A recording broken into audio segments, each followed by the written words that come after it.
Video కనుక నచ్చితే like చేయండి. డాక్టర్ గారు వచ్చి అరవింద వాళ్ళకి ఇలా చెప్తారు. మిత్ర గారి పరిస్థితి ఏమీ బాగోట్లేదు. టైం గడిచే కొద్దీ ఆయన పరిస్థితి ఇంకా దిగజారిపోతూనే ఉంది. ఇంకొక టైం అయితే చెప్పాలంటే 10-15 నిమిషాలు మాత్రమే ఉంది. ఆ విరుగుడు మందు దొరికితే సరే, లేదంటే మిత్ర గారి ప్రాణాల మీద ఆశ మీరు వదులుకోవాల్సిందే అని చెప్పి డాక్టర్ చెప్పడంతోని ఇక జయదేవ్, అరవింద, అక్కడున్న దేవ్యాని, మనీషా, వివేక్ అందరూ షాక్ అయిపోతారు.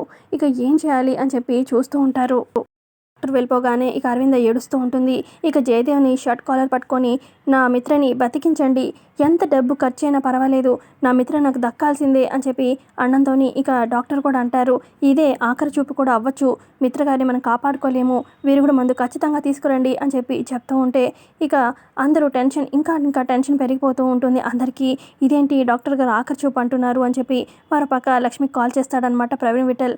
ఇంకొక 20 నిమిషాలు మాత్రమే ఉంది, లేదంటే మిత్ర ప్రాణాలు గాల్లో కలిసిపోతాయి. మిత్రని కాపాడుకోవాలి అంటే విరుగుడు మందు నా దగ్గర ఉంది, ఇక మిత్రని కాపాడుకునే బాధ్యత నీ భుజం మీదే ఉంది లక్ష్మి అని చెప్పి ప్రవీణ్ విఠల్ చెప్తూ ఉంటాడు. ఇక లక్ష్మి చేతిలో ఏదో ఫైల్ కూడా కనిపిస్తూ ఉంటుంది, చూడాలి.